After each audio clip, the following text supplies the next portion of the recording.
مسئلے کو آگے بڑھاتے ہوئے چند اشعار اور اس کے بعد مولانا صاحب کو دعوت خطاب کہ ہم زمین پر جو قدم اپنے جمائے ہوئے ہیں، ہم زمین پر جو قدم اپنے جمائے ہوئے ہیں، علم حضرت عباس اٹھائے ہوئے ہیں۔ ویسے کل مجلس کے اختتام پر حضرت عباس رحمۃ اللہ علیہ السلام کا علم بھی برآمد ہوگا اور آج مجلس کے اختتام پر حضرت قاسم کے مسائل ہوں۔ ہم زمین پر جو قدم اپنے جمائے ہوئے ہیں اور علم حضرت عباس اٹھائے ہوئے ہیں، اور عرض مغرب میں بھی یہ آزاداری دیکھو، عرض مغرب میں بھی یہ آزاداری دیکھو، ہم یہاں پر بھی عقیدوں کو بچائے ہوئے ہیں، ہم یہاں پر بھی عقیدوں کو بچائے ہوئے ہیں۔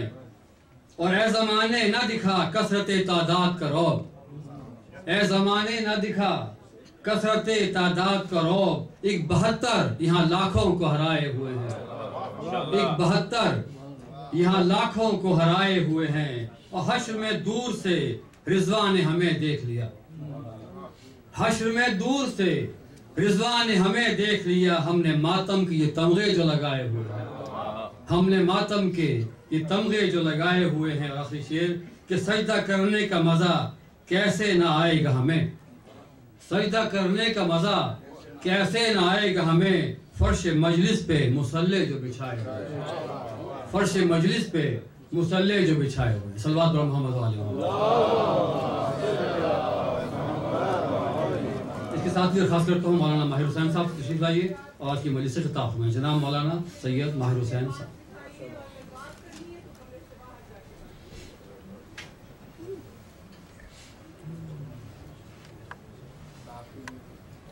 آواز بلند صلوات۔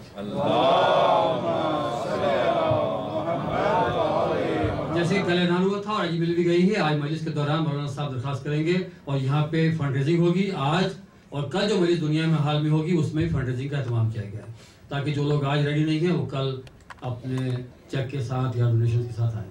آج اور کل دونوں دن فنڈ ریزنگ ہوگی انشاءاللہ۔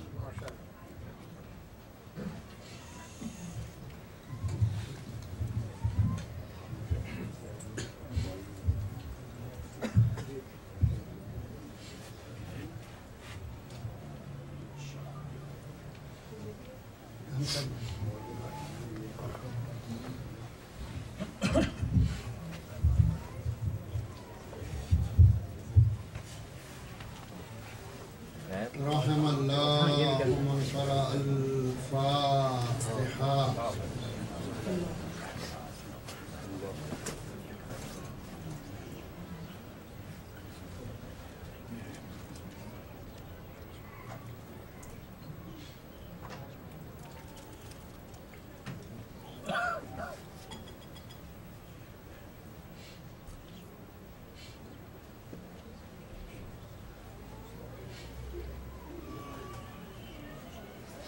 أعوذ بالله من الشيطان اللعين الرجيم،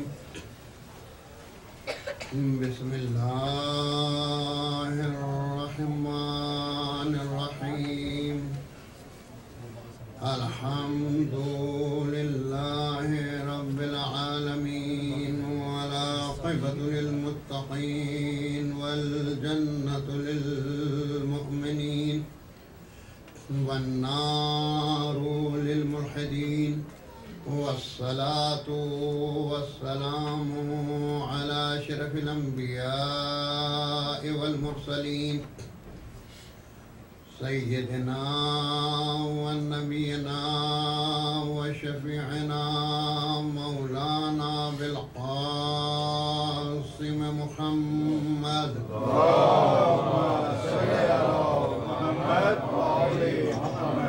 وآله الطيبين الطاهرين المعصومين المظلومين، واللعنة الدائمة على قاتلهم وغاصبي حقوقهم ومنكري فضائلهم وعدائهم أجمعين من يومنا هذا إلى قيام يوم الدين، أما بعد بعد فقد قال الله تبارك وتعالى في كتابه المبين وهو أصدق القائلين وقوله الحق بسم الله الرحمن الرحيم يا أيها النبي إنا أرسلناك شاهدا ومبشرا ونذيرا وداعيا إلى الله بإذنه وسراجا منيرا وبشر المؤمنين بأن لهم من الله فضلا كبيرا.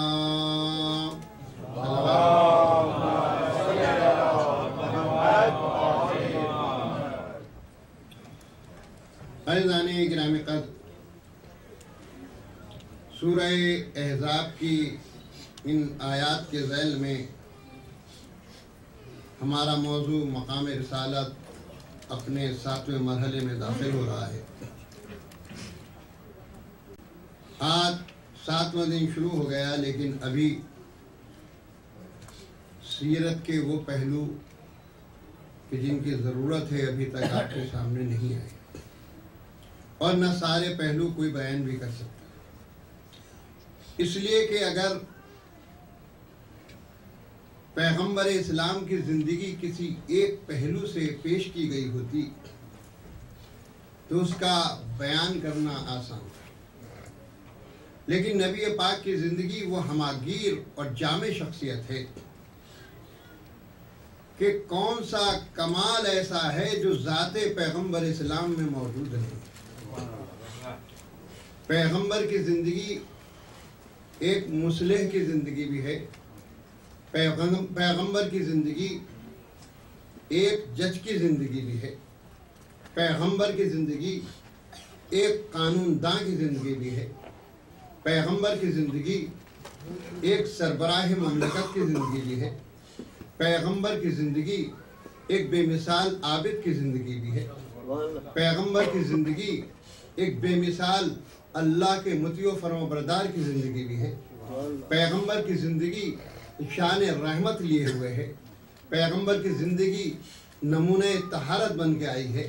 تو جس کی زندگی جامع کمالات ہو اس کی زندگی کا بیان کرنا کوئی آسان نہیں ہے، یعنی جس کی مدح سرائے خود قرآن کریم کرے تو کس میں ہمت ہے کہ زبان خدا سے اپنی زبان میں لا دے۔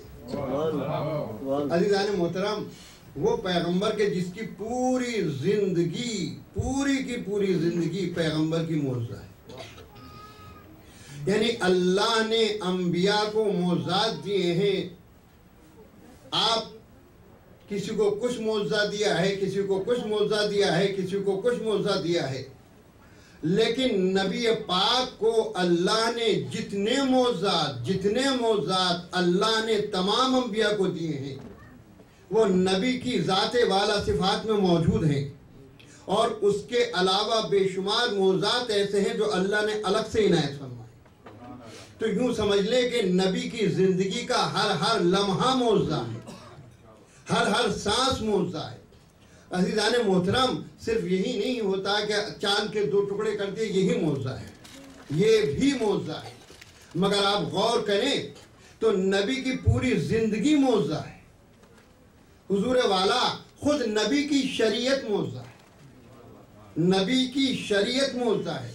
کیونکہ آپ غور کریں، دیکھیں پہلے میں ذرا معجزات پہ اشارہ ہلکا سا کرتا چلوں کہ اللہ نے جس نبی کو جو معجزہ دیا ہے وہ زمانے کے لحاظ سے دیا ہے، یعنی جناب داؤد کو اللہ نے معجزہ دیا تو یہ معجزہ تھا کہ جناب داؤد کے ہاتھ میں وہ تاثیر تھی کہ انگلیوں سے سخت لوہے کو موم کر دیا کرتے تھے، بڑے سے بڑے آئرن کو چھوتے تھے اور موم کے طریقے سے جہاں جاتے تھے موڑ دیا کرتے تھے۔ یہ جناب داؤد کا معجزہ ہے جسے سارے مسلمان مانتے ہیں۔ عزیزان گرامی، کیونکہ اس زمانے میں یہ ٹیکنالوجی بڑی مشہور تھی کہ لوہے کے ذریعے لوگ مختلف چیزیں بنایا کرتے تھے، خاص طور سے اس زمانے میں زرہ سازی کا رواج تھا۔ تو جناب داؤد کے ہاتھ میں اللہ نے وہ معجزہ دیا تھا کہ اپنے ہاتھوں سے لوہے کو موم بنانے کے بعد جہاں چاہتے تھے، جیسا چاہتے تھے ویسا بنا لیا کرتے تھے۔ تو یہ جناب داؤد کا معجزہ تھا. جناب سلیمان کا معجزہ یہ تھا کہ اللہ نے جناب سلیمان کے قبضے میں ہوا کو دیا، فضا کو دیا، جنوں کو دیا، انسانوں کو دیا. اور آپ کا تخت ایسا تھا جسے بساط سلیمانی کہا جاتا ہے. وہ فضاؤں میں اڑا کرتا تھا. جہاں سلیمان چاہتے تھے ٹھہر جاتا تھا. جہاں حضرت سلیمان کہتے تھے چلو چلا جاتا تھا. حضرت سلیمان فرماتے تھے بلند ہو جا بلند ہو جاتا تھا. حضرت سلیمان کہتے تھے نیچا ہو جا نیچا ہو جاتا تھا. اللہ نے ان کی آواز میں وہ تاثیر دی تھی کہ چاہے وہ کتنی آہستہ کیوں نہ بولے، لیکن کروڑ لاکھوں سے جتنا بھی مجمع ہوتا تھا سب تک ہوا ان کی آواز کو پہنچا دیا کرتی تھی. یہ جناب سلیمان کا معجزہ تھا. عزیزان گرامی، جناب موسیٰ کو معجزہ دیا اللہ نے، عصا کی شکل میں معجزہ دیا. اس کا کمال یہ تھا کہ جب ضرورت ہوتی تھی تو اژدہا بن جاتا تھا. جب ضرورت ہوتی تھی تو جناب موسیٰ جا رہے صحرا میں گاڑ دیا، درخت بن گیا، پھل نکلنے لگے، کھا لیا جناب موسیٰ نے. جب جناب موسیٰ کو بکریوں کے حق کی ضرورت ہوتی تھی تو اس میں وہ بالکل لکڑی بن جایا کرتا تھا. تو معجزہ جناب موسیٰ کو عصے کی شکل میں دیا تھا. اسی طریقے سے جناب عیسیٰ کو اللہ نے معجزہ کیا دیا تھا کہ انہیں روح اللہ کہا جاتا ہے. جس مریض پہ جو دعا پڑھ کے پھونک دی وہ مریض شفایاب ہو گیا. مردے پہ اگر یہ کہہ کے ٹھوکر مار دی کہ بے اذن اللہ، حکم خدا سے کھڑا ہو جا، تو مردہ زندہ ہو جاتا تھا. یہ معجزے تھے. تو عزیزان گرامی، جتنے بھی معجزے تھے تمام انبیاء کے، وہ سارے کے سارے ذات محمد مصطفیٰ صلی اللہ علیہ وآلہ وسلم میں موجود تھے. لیکن یاد رکھیں آپ کہ سارے معجزے نبی پاک نے اپنی ذات کے ذریعے نہیں دکھائے. اپنی ذات کے ذریعے نہیں دکھائے. کچھ معجزے براہ راست دکھائے ہیں، کچھ اہل بیت کے ذریعے دکھائے ہیں، کچھ اہل بیت کے ذریعے دکھائے ہیں. اس لیے کہ آپ پوری نبی کی تاریخ اٹھا کے دیکھ لیجئے کہ نبی پاک نے کسی مردے کو زندہ کیا. مجھے بتائے کوئی مسلمان کہ کسی مردے کو نبی نے زندہ کیا؟ نہیں کیا نبی نے. لیکن یہ معجزہ علی کے لیے مخصوص کر دیا تھا نبی نے کہ دنیا کو معلوم ہو جائے کہ ایک معجزہ مجھے ملا ہے، ظاہر علی کے ذریعے ہوگا. اور کیسے ہوا؟ آئی ضعیفہ، لوگ بہکا کے لے آئے کہ بھائی تجھے اتنے پیسے ملیں گے، مردہ بن کے اپنے بیٹے کو لٹا دے. وہ غریب تھی، اس نے کہا اتنے پیسے مل جائیں گا، حرج کیا ہے. جنازہ تیار ہو گیا، مولا کے سامنے لٹا دیا گیا. جب مولا کے سامنے لٹایا گیا کہ یا علی نماز جنازہ پڑھا دو. کہا پڑھا دوں، یہ مردہ ہے. ہاں یا علی یہ مردہ ہے. پھر کہا پڑھا دوں نماز جنازہ، یہ مردہ ہے. کہا ہاں پڑھا دیجئے.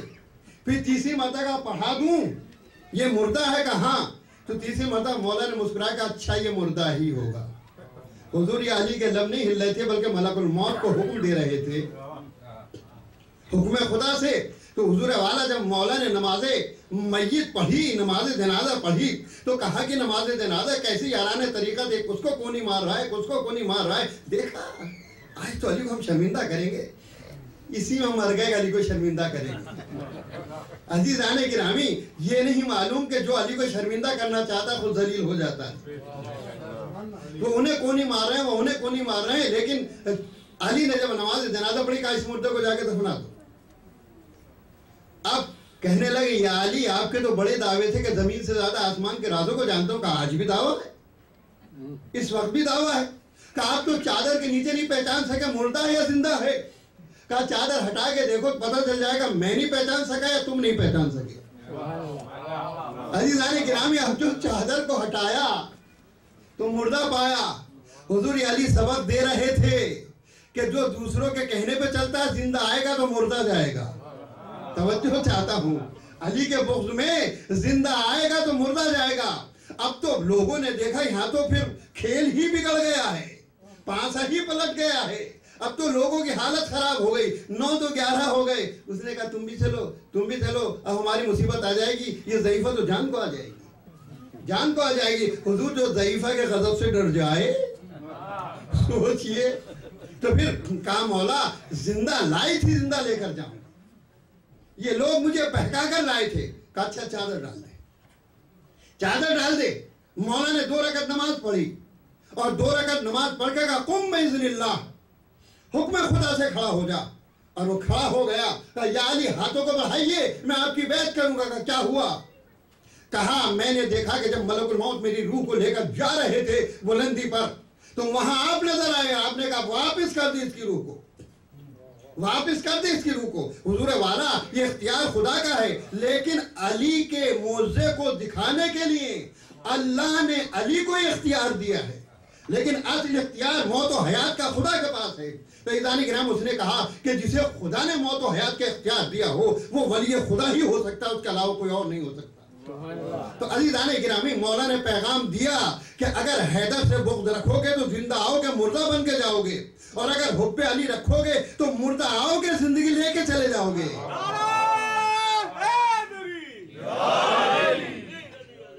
محمد وآل محمد۔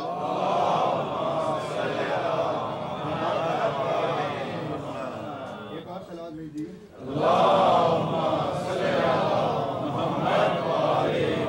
عزیزان گرامی نبی پاک کی پوری شریعت معجزہ ہے۔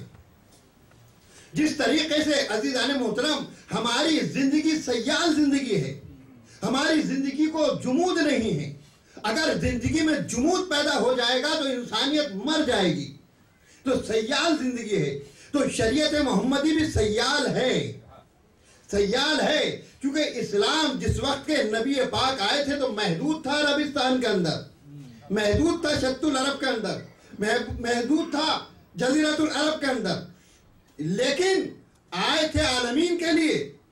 تو مکہ مدینے میں رہتے ہوئے وہ شریعت مرتب کی کہ ایسی سیال شریعت ہے کہ چاہے وہ عرب کا رہنے والا ہو، چاہے وہ عجم کا رہنے والا ہو، چاہے وہ افریقہ کا رہنے والا ہو، چاہے وہ گورا ہو، چاہے کالا ہو، چاہے بچہ ہو، چاہے بوڑھا ہو، چاہے اس دور کا ہو، چاہے اس دور کا ہو، ہر دور کے لحاظ سے شریعت میں وہ گنجائش ہونا چاہیے کہ ہر دور کے انسان کو اپنے اندر سمیٹ لے، اپنے اندر سمیٹ لے۔ عزیزان محترم خود شریعت معجزہ ہے۔ اس دور میں شریعت بنائی جا رہی تھی کہ جب سب جمع ہو کے ایک اونٹ کو ذبح کرتے تھے، مذبح کا کوئی تصور ہی نہیں تھا عزیزان محترم۔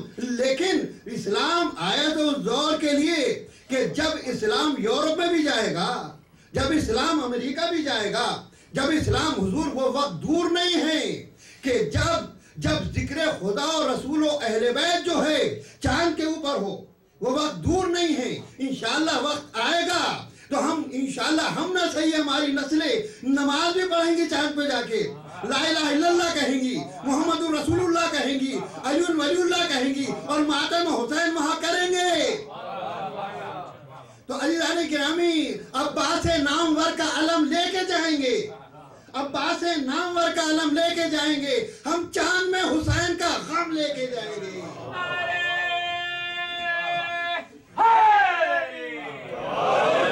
تو عزیزان گرامی شریعت محمد یہ ہے کہ اس دور کے لیے بنائی گئی ہے کہ کوئی بھی زمانہ آ جائے، ستاروں کا ہے، ثوابت کا ہے، چاند میں آبادی ہو، مریخ میں آبادی ہو، کہیں بھی آبادی ہو، شریعت محمدی میں یہ نہیں کہ ہمارے پاس کوئی حل نہیں ہے، ہمارے پاس کوئی حل نہیں ہے، تم تحقیق کرتے رہو، ہم حل پیش کرتے رہیں گے، یہ تمہارا کام ہے۔ عزیزان گرامی جو حلال ہے شریعت میں اس میں بھی حکمت ہے، جو حرام ہے شریعت میں اس میں بھی حکمت ہے، جو مکروہ ہے شریعت میں اس میں بھی حکمت ہے، جو مباح ہے شریعت میں اس میں بھی حکمت ہے، جو مستحب ہے شریعت میں اس میں بھی حکمت ہے۔ عزیزان محترم بالکل یاد رکھیں، آپ آج بڑا مسئلہ ہوتا ہے چونکہ یہاں کے رہنے والوں کے لیے، جو انڈیا پاکستان سے ان کے لیے تو کوئی مسئلہ ہی نہیں ہے، لیکن جب یہاں رہ رہے ہیں تو یہاں کے لحاظ سے سوچئے حلال گوشت کتنا بڑا مسئلہ ہے، حلال گوشت مسئلہ ہے کہ نہیں۔ اب تو الحمدللہ جو لوگ سن 70 وغیرہ میں آئے ان کے دل سے پوچھو کہ انہوں نے کیسا وقت گزارا ہے، اب تو حلال میٹ کی دکانیں نظر آتی ہیں، حلال گوشت بھی نظر آتا ہے،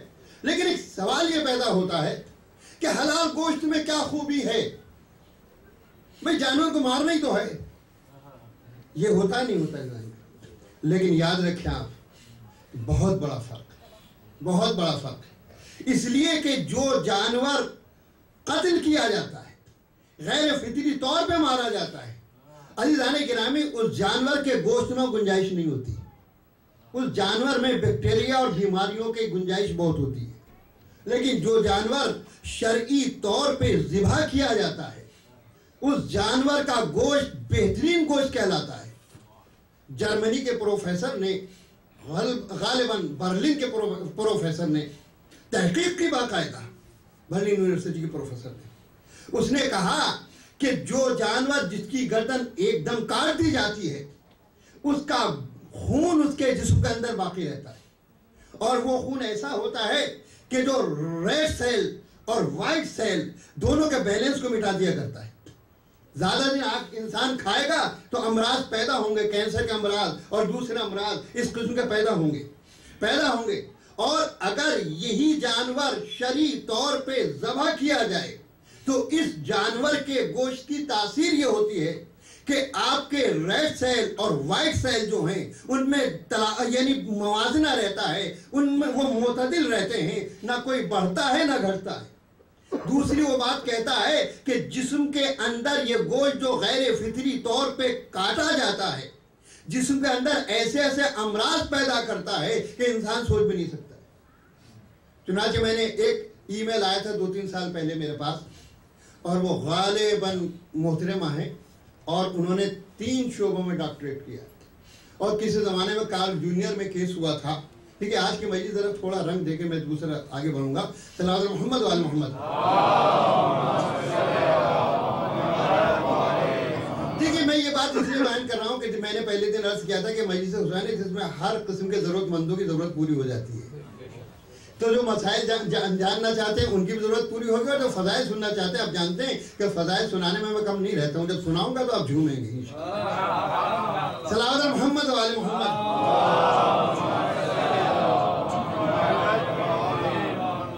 عزیزان محترم، آپ دیکھیں تو اس کے وہ پروفیسر ہے، وہ کہتی ہے کہ کارل جونیئر میں کسی نے کیس کیا تھا، اور کیس ہوا تھا جس کی وجہ سے پھر یہ تحقیق ہوئی گوشت کے بارے میں، اور ہمارے سامنے بہت سے گورنمنٹ نے $14 ملین کا ایک پروجیکٹ رکھا، جس میں ہم 5 ڈاکٹر تھے، اس میں یہ مسلم ڈاکٹر تھی، مومنہ تھی۔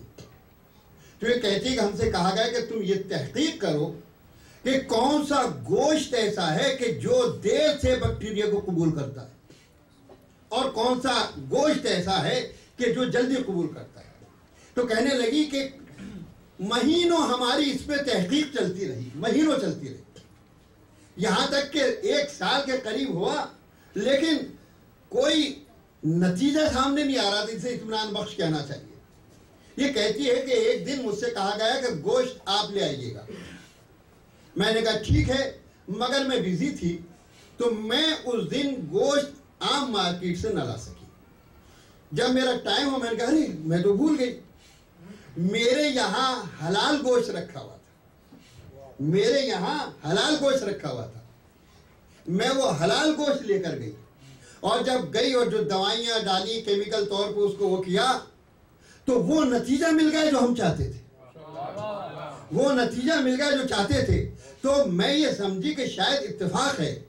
پھر اگلے دن میں ایک لائی غیر حلال گوشت، غیر ذبیحہ، اور ایک طرف لے کے گئی ذبیحے کا گوشت، اور دونوں میں سیم چیزیں ڈالی، جتنی اس میں ڈالی کیمیکل اس میں اتنی ڈالی، جتنے ٹائم یہ رکھا اتنے یہ رکھا، جتنی ہیٹ میں اسے رکھا اتنی ہیٹ میں اسے رکھا، اور باقاعدہ سب کا موازنہ کرنا شروع کیا، تو پتا چلا کہ جو حلال گوشت ہوتا ہے، ذبیحہ ہوتا ہے، اس میں یا تو بیکٹیریا پیدا نہیں ہوتا ہے، اگر پیدا ہوتا ہے تو بہت دیر سے پیدا ہوتا ہے۔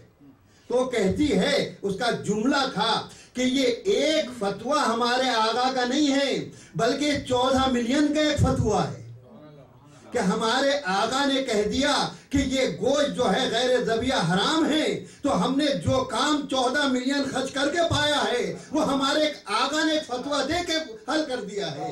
صلوات محمد و آل محمد۔ یعنی اس میں لکھا ہی تھا ایک فتوے کی قیمت 14 ملین، یعنی اس جو ای میل میں جو سرخی دی تھی اس نے محترمہ نے کہا تھا ایک فتوے کی قیمت $14 ملین۔ تو سوچیں آپ، ہم ہیں اصل میں احساس کمتری کا شکار، ہم اگر کوئی بھی اس کے آگے ڈاکٹریٹ لکھا ہوا ہے، او ڈاکٹر ہے، بھائی ڈاکٹر ہے، قابل احترام ہے، اس نے PhD کیا ہے، ہم بھی اس کی عزت کرتے ہیں۔ بھائی ایک جو ہے فلاں ڈاکٹر ہے، عیسائی ڈاکٹر ہے، یہودی ڈاکٹر ہے، اس نے کہا ہے، اور ایک آپ کے مولا نے کہا ہے. تو عزیزان گرامی، مولا کے قول کو تو یوں سن کے چلے جائیں گے، اور ڈاکٹر کے قول کو ڈاکٹر نے کہا ہے. ارے بھائی ڈاکٹر کے ڈاکٹر نے جو کہا ہے اس کو تو سنو. جو سب کا مولا ہے، جو کائنات کا حکیم بن کے آیا ہے، جو صلوات محمد و آل محمد. آج دنیا کو اپنے اوپر بڑا ناز، ہم نے یہ کر لیا، ہم نے وہ کر لیا، ہم نے وہ کر لیا. میرے مولا نے جو حل کر کے مسائل کو حل کیا ہے، آپ ذرا اسے ڈیپ میں جا کے دیکھیں حقیقت کیا ہے، آپ کو اندازہ ہوگا. ایک کیس آتا ہے میرے مولا مومنین علی ابن ابی طالب علیہ السلام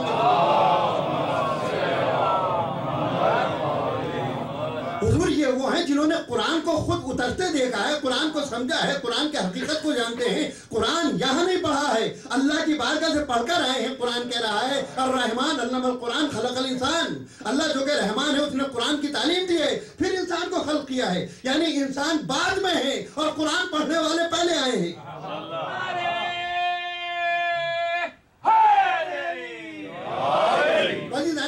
قرآن کو یہ جانتے ہیں، قرآن کو یہ جانتے ہیں، ان سے زیادہ قرآن کو کوئی نہیں جان سکتا ہے بعد محمد مصطفیٰ صلی اللہ علیہ وسلم.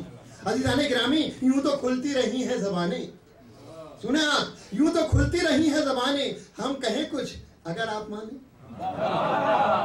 عزیزان گرامی، یوں تو کھلتی رہی ہیں زبانیں، ہم کہیں کچھ اگر آپ مانیں. غیر سے رمز قرآن نہ پوچھو، غیر سے رمز قرآن نہ پوچھو، گھر کی باتوں کو گھر والے جانے.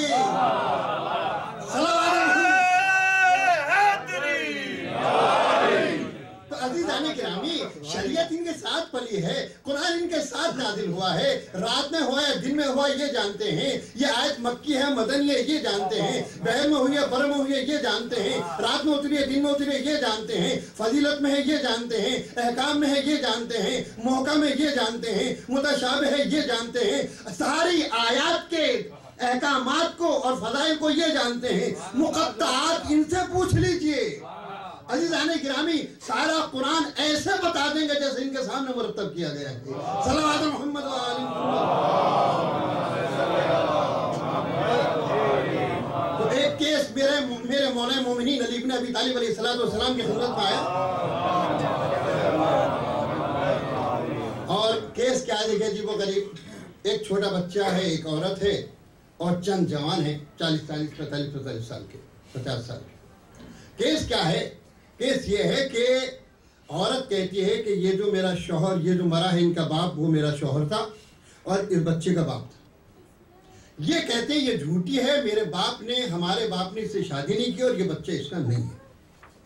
مولا کائنات برابر سمجھا رہے ہیں، بڑے پیار سے، بڑی محبت سے، ہر لحاظ سے، قرآن کی آیات سے، دلائل سے.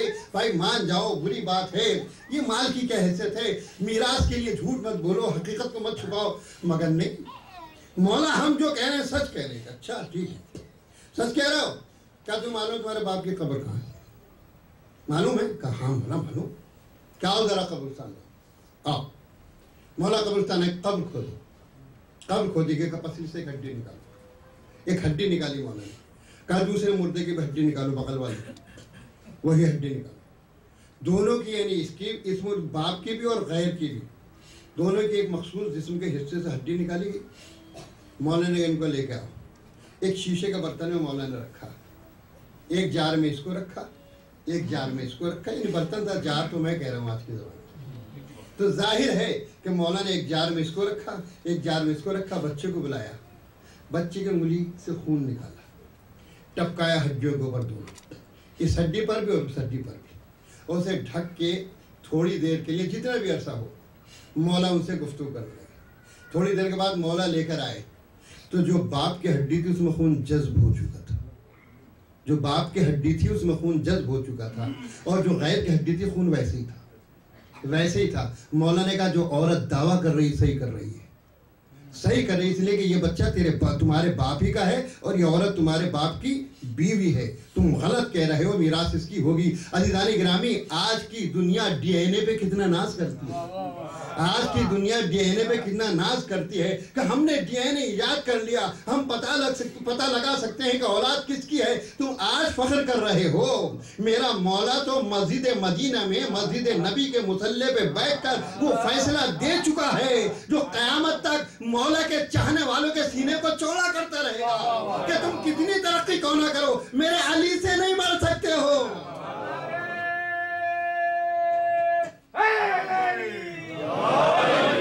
تو عزیزان محترم, یہ بات میں عرض کر, اسی لیے نبی پاک نے کہا کہ دیکھو میرے بعد میرے خلیفہ علی ہوں گے, میرے جانشین ہوں گے, میرے ولی ہوں گے, میرے وصی ہوں گے. تمہیں میرے حکم سے اور حکم خدا سے ان کی اطاعت کرنا ہے, اطاعت کرنا. عزیزان محترم, یہ پیغمبر اسلام نے فرمایا کہ یہ, اور یہی نہیں کہ صرف علی کو مان لیا, یہ نہیں کہا پیغمبر نے, بلکہ پیغمبر اسلام نے فرمایا کہ میرے بعد علی ہوں گے, علی کے بعد حسن ہوں گے, حسن کے بعد حسین ہوں گے, حسین کے بعد زین العابدین ہوں گے, زین العابدین کے بعد امام باقر ہوں گے, امام باقر کے بعد جعفر صادق ہوں گے, جعفر صادق کے بعد علی نقی موسیٰ کاظم ہوں گے. یہ پورا سلسلہ امام نے فرمایا. عزیزان محترم, ایک بات میں کہتا ہوں آپ سے, لوگ موجود ہیں, نام لینا آسان ہے. ابھی کافی عرصے کے بعد پیدا ہونا ہے نام لینا, تو آپ یہ کہہ سکتے ہیں کہ صاحب کافی عرصے کے بعد ہونا ہے, چلو نام پہلے سے رکھ دیے. لیکن جس صفت کو نقل کیا ہے وہ بھی تو دیکھیں آپ. یعنی میں اپنی طرف سے نہیں کہہ رہا, جس کا دل چاہے صحیح بخاری دیکھ لے, جس کا دل چاہے صحیح مسلم دیکھ لے. تقریباً 18 احادیث صحیح بخاری اور صحیح مسلم میں ہے. اور حضور یہ کس نے تحقیق کی ہے؟ شیخ سلیمان نقشبندی قندوزی نے, جو کہ خلافت عثمانیہ میں چیف جج تھے. حضور یہ نہ کہیے گا کہ شیعہ حکومت نے لکھوا لیا, بلکہ خالص خلافت عثمانی کا دور تھا. اس میں شیخ سلیمان نقشبندی نے فضائل علی ابن ابی طالب کے سلسلے میں کتاب لکھی ہے جس کا نام ہے ینابیع المودت, مودت کے چشمے اس کتاب کا نام ہے. تو اس میں 18 احادیث انہوں نے نقل کی ہیں صحیح بخاری اور صحیح مسلم سے کہ نبی پاک نے فرمایا کہ میرے بعد میرے جانشین 12 ہوں گے, اور یہی نام بتائیں جو میں نے آپ کے سامنے عرض کیے ہیں, یہی نام بتائے ہیں. تو عزیزان گرامی, بعد پیغمبر امامت اتنا ہی سینسیٹیو موضوع تھا کہ نبی پاک نے کم سے کم 18 مقامات پہ یہ کہا ہے کہ میرے بعد میرے جانشین 12 ہوں گے, علی ہوں گے, اور آخری مہدی آخر محمد مہدی علیہ السلام ہوں گے. دیکھیے معاملہ ہے اپنی عاقبت کا, آپ مانے نہ مانے. اب یہ کہا جاتا ہے کہ بھائی اگر علی حق پر تھے تو پھر اکثریت نے کیوں نہیں مانا؟ میں نے کہا بھائی اگر یہی معیار ہے اکثریت کا, تو آدم کو اکثریت نے کہاں مانا؟ اکثریت نے کہاں مانا آدم کو؟ زیادہ مخالف تھے, فیور والے تھوڑے سے تھے. جناب نوح, حضور جناب نوح نے 900 سال سے زیادہ صرف تبلیغ کی ہے, زندگی لمبی تھی, صرف تبلیغ کی اس سے زیادہ. اور 900 سال سے زیادہ میں جو کشتی میں آئے تھے 83 تھے, 83. سوچیں آپ, یعنی 100 سال پہ ایک بھی نہیں آیا, ایک بھی نہیں آیا. سوچیں آپ کہ کتنے لیمیٹڈ لوگ تھے. تو اقلیت نوح کی طرف, اکثریت کفار کی طرف. ابراہیم کے زمانے میں اقلیت ابراہیم کی طرف, اکثریت نمرود کی طرف. موسیٰ کے زمانے میں اکثریت فرعون کی طرف, اقلیت موسیٰ کی طرف. جناب عیسیٰ کے زمانے میں اقلیت جناب عیسیٰ کی طرف, اکثریت کفار کی طرف. تو عزیزان گرامی, اگر یہی معیار ہے اکثریت کا, تو پھر کہو کہ موسیٰ حق پر نہیں تھے, عیسیٰ حق پر نہیں تھے, ابراہیم حق پر نہیں تھے. کہا نہیں. تو میں نے کہا معیار جو ہے اکثریت نہیں ہے, اکثریت تو ہمیشہ گمراہ رہی ہے, اکثریت ہمیشہ گمراہ رہی ہے. اقلیت میں ہونا ہی ہمارے حق ہونے کی دلیل ہے. تو عزیزان گرامی آپ دیکھیں, پوری اس کو دیکھیں, اندازہ آپ کو ہو جائے گا. اور یہ یاد رکھیں, حب علی وہ اکسیر ہے جو ہر ایک کو نصیب نہیں ہوتی ہے, بلکہ اس کے لیے قسمت چاہیے, اس کے لیے مقدر چاہیے.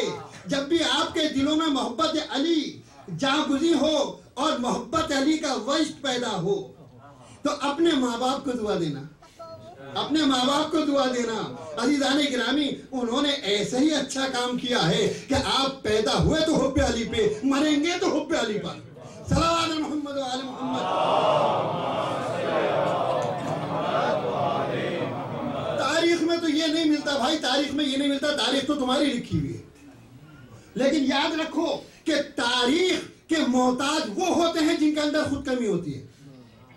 اہل بیت وہ نہیں جو تاریخ کی بیساکھیوں پہ اٹھیں، بلکہ یہ تو وہ ہیں کہ اپنے کیریکٹر سے تاریخ کے رخ کو موڑ دیا کرتے ہیں. تاریخ کے رخ کو موڑ دیا کرتے ہیں، یعنی تاریخ کو ان کی ضرورت ہے. اگر اسلام کو بآبرو تاریخ لکھنی ہے مسلمانوں کو تو بغیر علی تاریخ مکمل نہیں ہو سکتی اسلام کی. آپ اٹھا کے دیکھ لیں، آپ جب پیغمبر کی بیعت کا ذکر کریں گے تو کیا علی کے بغیر بیعت مکمل ہو جائے گی؟ کیا ذوالعشیرہ میں علی کا ذکر نہیں ہوگا؟ جب ہجرت کا ذکر ہوگا علی کے بغیر مکمل ہو جائے گی؟ بستر نبی کا تذکرہ نہیں ہوگا؟ جب بدر ہوگی تو کیا علی کے بغیر مکمل ہو جائے گی؟ علی کی فتح کا ذکر نہیں ہوگا؟ جب احد کا تذکرہ ہوگا تو کیا ذوالفقار کے آنے کا تذکرہ نہیں ہوگا؟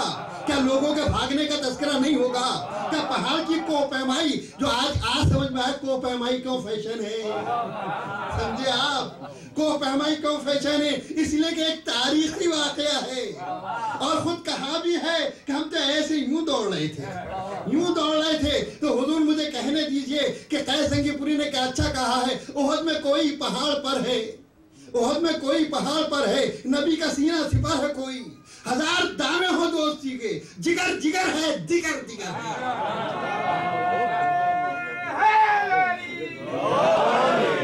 عزیزان گرامی. اگر آپ نے مانا ہے، اگر میں تعریف کروں علی کی تو یقیناً مجھے فضیلت ہوگی علی کی تعریف کرنے کے لیے. لیکن کمال کی بات تو یہ ہے کہ جو اسلام کو نہیں مانتا، جو قرآن کو نہیں مانتا، جو پیغمبر کو نہیں مانتا، جب مولا کائنات کی سیرت کو دیکھتا ہے تو جھومنے لگتا ہے، وجد کرنے لگتا ہے. جارج جرداق بہت بڑا مشہور رائٹر ہے جس نے عربک میں کتاب لکھی جس کا نام ہے صوت العدالت الانسانیہ، اور جس کا ترجمہ جو ہوا ہے اردو میں ہے ندائے عدالت انسانی، اور جس کا انگلش میں بھی ترجمہ ہو چکا، مجھے اس کا نام یاد نہیں ہے.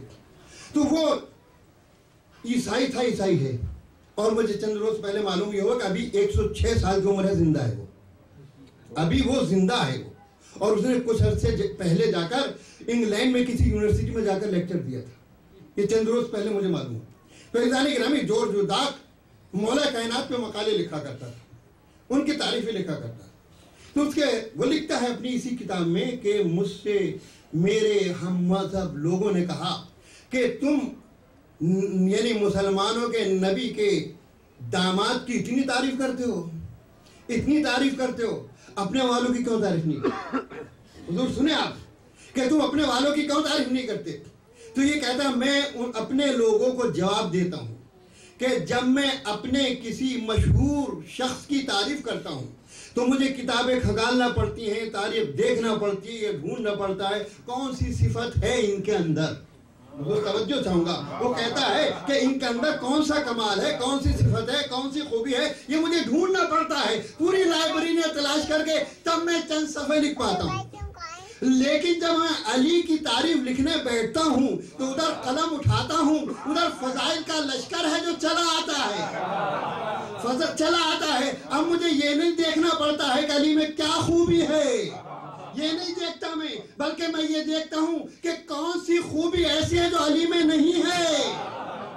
تو دیکھا آپ نے یہ غیر نے اقرار کیا ہے. تو عزیزان گرامی یاد رکھیے گا آپ کہ اگر تم حکومتوں کے زور پہ نہج البلاغہ کو اپنی حکومتوں میں نہیں آنے دو گے تو نہج البلاغہ کی حقانیات انگلینڈ ہو، فرانس ہو، جرمن کے افق سے بڑھ کے بولے گی، اور وہ لوگ یہ کہیں گے کہ نہج البلاغہ نہیں ہے، سی آف نالج ہے. سمجھے آپ؟ تو یہ ہے نہج البلاغہ. صلوات محمد و آل محمد. عزیزان گرامی یہی جارج جرداق لکھتا ہے کہ علی کی وہ عظیم شخصیت ہے کہ ہمیں عمر چاہیے علی کی پوری سامنے حیات لکھنے کے لیے. اس لیے کہ حقیقت امر یہ ہے کہ تاریخ میں جتنا بڑا ظلم اتنے عظیم مفکر کے اوپر کیا گیا ہے کسی کے اوپر نہیں کیا گیا.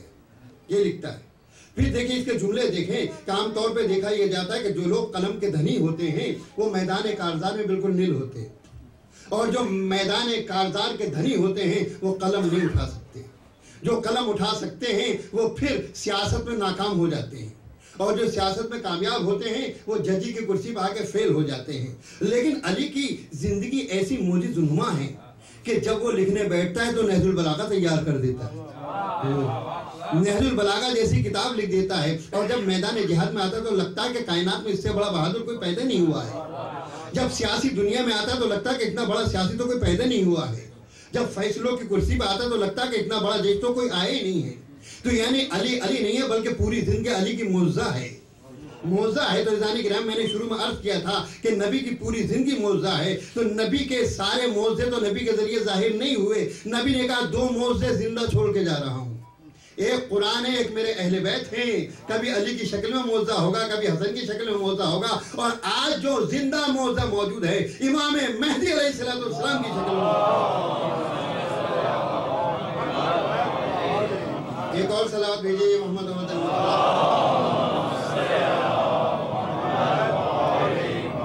عزیزان محترم، بس بڑی آہستگی سے وقت بہت ہی خاموشی کے ساتھ دوسریدہ قدموں کے ساتھ گزرتا چلا جا رہا ہے۔ تو عزیزان محترم بس میں یہیں پر آپ کو روکتا ہوں، یہیں پر میں آپ کو روکتا ہوں، اور میں آپ سے گزارشیں کروں گا، یہ مجالس، یہ ذکر اہل بیت، یہ حسینیہ، یہ سب ہے صدقہ امام حسین علیہ السلام۔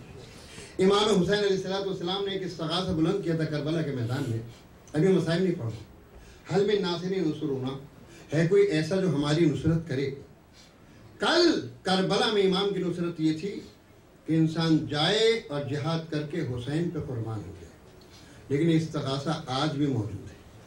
آج نصرت یہ ہے کہ مقصد حسین کو ہم عام کریں، مقصد حسین کو عام کریں اور حسین کے پیغام کو ساری دنیا تک پہنچائیں۔ تو دوستو، کسی بھی مشن کو چلانے کے لیے جہاں مشن چلانے والی کی ضرورت ہوتی ہے وہاں ایک مرکز کی بھی ضرورت ہوتی ہے۔ آپ غور کریں کہ نبی پاک نے جب مدینے میں آئے ہیں، مکے میں تو خانہ کعبہ تھا ہی، مسجد الحرام تھی ہی، جب مدینے میں آئے تو سب سے پہلے مسجد النبی کی بنا ڈالی، کیونکہ مرکزیت وہ ہوتی ہے کہ جہاں قوم جمع بھی ہوتی ہے اور جہاں سے آپ کا پیغام نشر ہوتا ہے۔ تو ہم امریکہ میں، اور امریکہ جیسے ملک میں ہے کہ جہاں فکروں کو تبدیل کیا جاتا ہے۔ عزیزان گرامی، آج تلوار کی جہاد نہیں ہے، تلوار کی جنگ نہیں ہے، آج آپ کے عقیدے کو چینج کرنے کی جنگ ہے، آج میڈیا کی جنگ ہے، آج جو ہے پروپیگنڈے کی جنگ ہے۔ تو لہٰذا اس پروپیگنڈے کو اگر کوئی چیز روک سکتی ہے تو ذکر اہل بیت روک سکتا ہے، اور کوئی نہیں روک سکتا ہے۔ اور جتنے آپ مضبوط ہوں گے اتنے ہی یہ کام بہتر سے بہتر کریں گے۔ تو آپ کے پاس آج یہ محدود جگہ ہے، لہذا ضرورت ہے کہ آپ ایک بڑی جگہ خریدیں، اور جیسا کہ اعلان کیا گیا تھا کہ 1 لاکھ کا آپ کا ٹارگیٹ ہے، آپ نے سنا تھا۔ تو عزیزان محترم، 1 لاکھ کہنے میں بڑے ہیں، لیکن علی والوں کے لیے بڑے نہیں ہیں، علی والوں کے لیے بڑے نہیں ہیں، اس لیے کہ ہم کسی دور میں مالدار نہیں رہے، مگر دل ہمارے ہمیشہ غنی رہے ہیں۔ تاریخ میں غنی کوئی اور کہلایا ہے، لیکن دل کے اعتبار سے علی والے ہمیشہ غنی رہے ہیں۔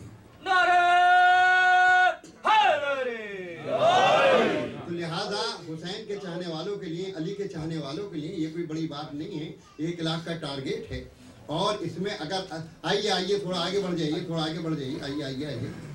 تو عزیزان محترم، یہ کوئی بڑا ٹارگیٹ نہیں ہے، اگر آپ طے کر لیں تو اس میں کوئی بڑا مسئلے کی بات نہیں ہے۔ اور میں آپ سے ایک بات عرض کروں یہاں پہ روک کر، اور ابھی آپ لوگوں سے کہوں گا ذرا ٹھہریے، مجھے ایک بات پوری کرنے دیجیے۔ عزیزان گرامی، امام صادق علیہ السلام کا ایک چاہنے والا تو جبل کا رہنے والا تھا، امام کے خدمت میں ہر سال آتا تھا، حج کرنے کے بعد ایک دن امام کے پاس ٹھہرا کرتا تھا۔ تو اسے احساس ہوا کہ میں ہمیشہ امام کے پاس ٹھہرتا ہوں، امام کو تکلیف دیتا ہوں۔ ایک حج کے بعد آیا، کچھ رقم لے کے آیا، کہا فرزند رسول اس سے میرے لیے گھر خرید لیجیے مدینے میں، میرے لیے مدینے میں گھر خرید لیجیے تاکہ میں آؤں تو آپ کو زحمت نہ دوں۔ امام نے کہا لاؤ ہمیں پیسہ دو۔ وہ چلا گیا، جب اگلے سال آیا تو کہا فرزند رسول میرے لیے گھر خریدا؟ کہا ہاں خرید لیا۔ گھر خرید لیا؟ کہا ہاں خرید لیا۔ کہا کہاں ہے؟ کہا یہاں۔ کہا دیکھو ایسا ہے کہ تمہیں گھر یہاں چاہیے وہاں چاہیے؟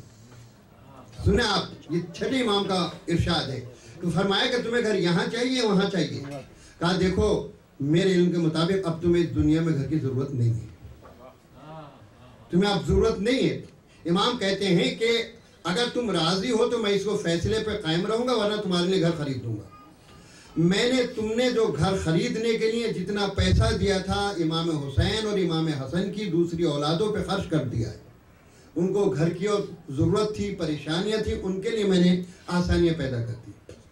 تم آیا اس سے راضی ہو اور میں نے تمہارے لیے جنت میں گھر خرید لیا، جنت میں گھر خرید لیا۔ چاہنے والا ہے، یقین تھے امام پہ، امام سے کہتا ہے مولا بالکل صحیح ہے، لیکن یہ فرمائیے کہ ہر چیز خریدنے کے بعد بے نامہ ہوتا ہے، گھر اور زمین خریدنے کے بعد، تو کیا میرے جنت کے گھر کا بے نامہ ہے؟ کہا ہاں میں نے لکھ کے رکھا ہے، لکھ کے رکھا ہے۔ امام وہ بے نامہ لے کے آئے، کہا کہ میں نے فلاں ابن فلاں کے لیے جنت میں گھر خریدا ہے۔ دیکھیے جب مکان خریدتے ہیں تو اس کا اپنے ملکوں میں حدود اربع ہوتا ہے کہ فرنٹ پہ یہ ہے، بیک پہ یہ ہے، رائٹ پہ یہ ہے، لیفٹ پہ یہ ہے۔ تو امام فرماتے ہیں لکھا خط میں کہ اس کے داہنی طرف امام حسن کی اولاد کا گھر ہے، بائیں طرف امام حسین کی اولاد کا گھر ہے، ایک طرف سے فلاں امام کا گھر ہے، آگے سے فلاں امام سے ملتا ہے، اور میں جعفر ابن محمد اس کو یہ گھر جنت میں فروخت کرتا ہوں۔ امام کے دستخط بھی موجود ہے، مہر بھی ہے۔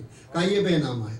اس نے آنکھوں سے لگایا، رونے لگا، کہا اس سے بڑا مجھے اور کیا گھر ملے گا، اس سے بڑا اور کیا گھر ملے گا۔ یہ گھر گیا اور گھر جانے کے بعد کہتا ہے کہ بچوں اگر میں مر جاؤں تو اسے میرے کفن میں رکھ دینا۔ اتفاق سے کچھ ہی دن کے بعد بیمار ہوا اور مر جاتا ہے، غسل دیا گیا، بچے فرما بردار تھے، آج جیسے نہیں تھے کہ دفنا دیا، بائے بائے۔ ابا جی کی فاتحہ پڑھنے والے بھی کوئی نہیں۔ عزیزان گرامی تربیت یافتہ تھا، اسے لے جا کے فاتحہ پڑھی سارے بچوں نے اور قاعدے سے دفنایا اور سینے پہ وہ خط رکھ دیا، سینے پہ وہ خط رکھ دیا۔